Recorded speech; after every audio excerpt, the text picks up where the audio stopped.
कुछ समय पहले हमने एक और कमीशनिंग देखी थी आईएनएस तमाल की। वह एक मल्टी रोल स्टील्थ फ्रिगेट है जिसे रूस में बनाया गया और हाल ही में कुछ समय पहले उसे भारतीय नौसेना में शामिल किया गया।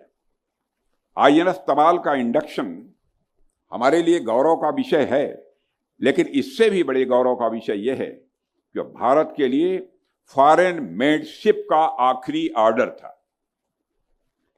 जब हम डिसाइड कर चुके हैं कि फ्यूचर में इंडियन नेवी के लिए कोई भी जहाज विदेश में नहीं बनेगा, हम अपने जहाज स्वयं ही भारत में बनाएंगे। देवियों और सज्जनों, यह आत्मनिर्भरता का हमारा पक्का संकल्प है। यह डिफेंस प्रोडक्शन में सेल्फ रिलायंस की ओर हमारा यह बहुत ही डिसाइसिव स्टेप है। आईएनएस उदयगिरी और आईएनएस हिमगिरी उसी संकल्प का प्रमाण है, मैं यह मानता हूं। आप सबको जानकर यह बेहद खुशी होगी कि इंडियन नेवी ने इन वारशिप्स की कमीशनिंग के साथ ही सेंचुरी पूरी कर ली है।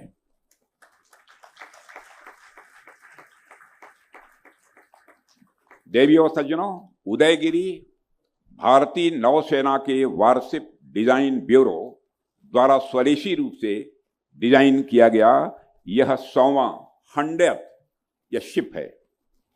साथ ही मुझे यह जानकर भी बड़ी खुशी हुई है कि इन वारशिप्स के निर्माण में 75% से भी अधिक कंपोनेंट के सोर्स इंडियन मैन्युफैक्चरर्स और हमारी एमएसएमईज हैं, इसके बनाने वाले।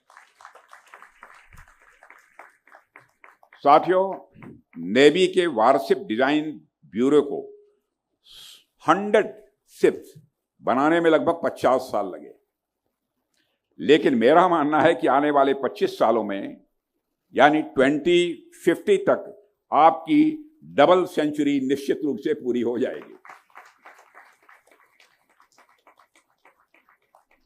और मैं नेवी को एक बात के लिए और बधाई देना चाहता हूं। आज आपने स्वदेशी F-35 वारशिप लॉन्च कर दिया है। दुनिया में एक देश के पास हवा में उड़ने वाला F-35 है। आपने समुद्र पर दौड़ने वाला F-35 बनाकर दिया है, वह भी मेड इन इंडिया है। आप सबको मेरी तरफ से बधाई। साथियों, मैं ये कहना चाहूंगा कि आज इन 2 वारशिप्स की एक साथ कमीशनिंग एक ट्रांसफॉर्मेटिव मूवमेंट का प्रतीक है और यह कमिटमेंट है, यह एक ट्रस्ट है। आईएनएस उदयगिरी और आईएनएस हिमगिरी उसी ट्रस्ट की ग्राउंड रियलिटी है। इन दोनों वारशिप्स एक सिंबल भी हैं। अब हम उन ऊंचाइयों को भी टच करेंगे जो हमने पहले कभी हासिल नहीं की थी।